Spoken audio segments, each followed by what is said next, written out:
সারা আরবের মানুষগুলো মক্কায় আসবে ব্যবসা করার জন্য।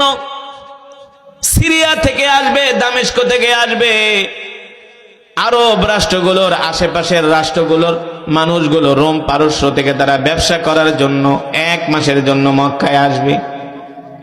কিন্তু মক্কার কাফেররা চিন্তায় পড়ে গেল, মুহাম্মদ যেই কোরআন পড়ে, এই কোরআনের তেলাওয়াত শুনে তো আমরাই ঠিক থাকতে পারি না। আল্লাহু আকবার। আমাদের যুবকরাও ঠিক থাকতে পারে না। মুহাম্মাদের কোরআন শোনার জন্য পালায়া পালায়া মক্কার যুবকরা আল্লাহ রাসূলের কোরআনের তেলাওয়াত শুনে।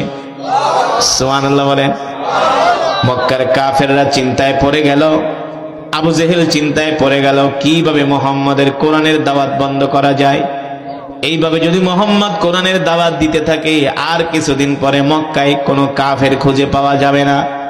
শুধু মক্কায় না, আশেপাশের দেশ থেকে যত মানুষ আসতেছে তারাও যদি মুহাম্মদের কোরআন তেলাওয়াত শুনে মুহাম্মদের জন্য পাগল হয়ে যাবে। কি করা যায়, কি করা যায়? আল্লাহ রাসূলের তেলাওয়াত এত শ্রুতি মধুর ছিল, যে কোনো কাফেররা আল্লাহর নবীর তেলাওয়াত শুনলে যদি রাস্তা দিয়ে যাইতো, দাঁড়ায়া দাঁড়ায়া কোরআন শুনতে বাধ্য হতো। কারণ দুনিয়ার মানুষের কণ্ঠ যদি এত সুন্দর হয়, আল্লাহ তাআলা তার হাবিবকে কেমন একটা কণ্ঠ দিয়া দুনিয়াতে পাঠাইছে। এবার চিন্তা করেন, আল্লাহ নবী যখন কোরআন পড়তেন, রাত 3টা বাজে আবু জেহেল আবু লাহাবরা পর্যন্ত আল্লাহ রাসূলের কোরআন শুনতে যাইতো। জানেন না? আপনারা তো আসছেন রাত 10টায়, কিন্তু আবু জেহেলরা যাইতো রাত 3টা বাজে। কনকনে শীতের ভিতরে 3টা কম্বল পেঁচায়া বাইতুল্লাহর পাশে চোরের মতো দাঁড়ায় থাকতো, আর পালিয়ে পালিয়ে আল্লাহ রাসূলের কোরআন শুনতো। আল্লাহু আকবার। মক্কার যুবকেরা দল বেঁধে বেঁধে আল্লাহ রাসূলের কোরআন শুনতে আসতো। ওই যুবকদের মধ্য থেকে অনেক যুবক আল্লাহ রাসূলের হাতে হাত রেখে কালেমা পড়ে মুসলমান হয়ে গেছে। যদি বলেন সুবহানাল্লাহ। এবার মক্কায় বাণিজ্য মেলা শুরু হবে।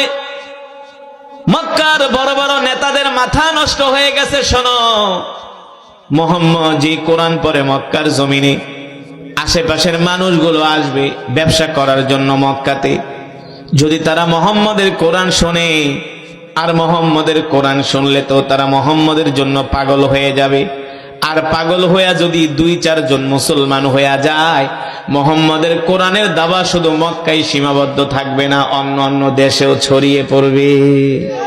ঠিক কিনা বলে?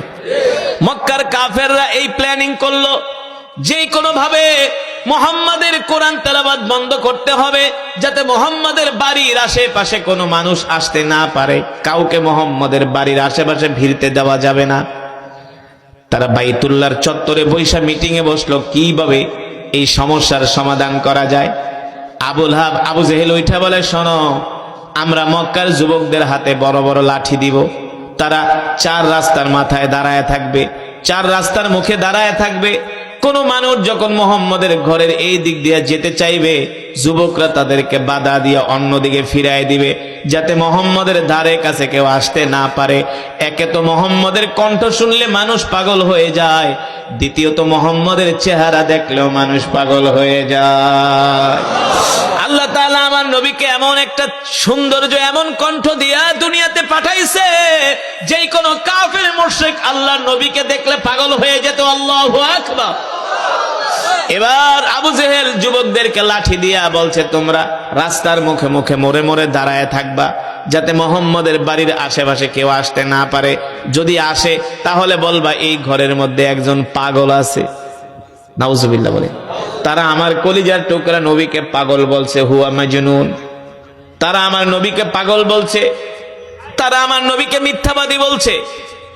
এমন কোন কষ্ট নাই, এমন কোন নির্যাতন নাই, এমন কোন তোহমত নাই মক্কার কাফেররা আমার নবীকে দেয় নাই। ঠিক কিনা বলেন?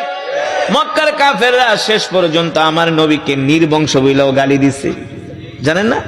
বলছে, মুহাম্মদ তোমার কোনো পুত্র সন্তান নাই, সব মারা গেছে। তার মানে তোমার মৃত্যুর পরে তোমার নাম নেওয়ার মতো কেউ থাকবে না। আল্লাহ তাআলা তার হাবিবকে বলছেন, বিসমিল্লাহির রহমানির রহিম, ইন্না আ'তাইনাকাল কাউসার ফাসাল্লি লিরাব্বিকা ওয়ানহার ইন্না শানিআকা হুয়াল আবতার। নবী গো, মক্কার কাফেররা আপনাকে নির্বংশ বলে, আপনি নির্বংশ না, মক্কার কাফেররাই হলো নির্বংশ। আল্লাহু আকবার। আপনাকে কাউসার দান করেছি, আপনি কোনো চিন্তা করবেন না, ঠিক কিনা বলে? দেখবেন এমন একটা সময় আসবে ক্লিন করে দিব, ওদের নাম নেওয়ার মতো পৃথিবীতে কোনো মানুষ থাকবে না। মুসলমান এবার চিন্তা করে দেখেন, সেই 1450 বছর আগে আল্লাহ তাআলা তার হাবিবকে সান্ত্বনা দিছে, নবী গো, মক্কার কাফেররা আপনাকে নির্বংশ বলে, আপনি নির্বংশ না, আপনি নির্বংশ না, আপনার কোটি কোটি উম্মত থাকবে যারা প্রতিদিন আপনার রওজা জিয়ারত করবে, রওজায়ে আতহারে আসবে, ঠিক কিনা বলে?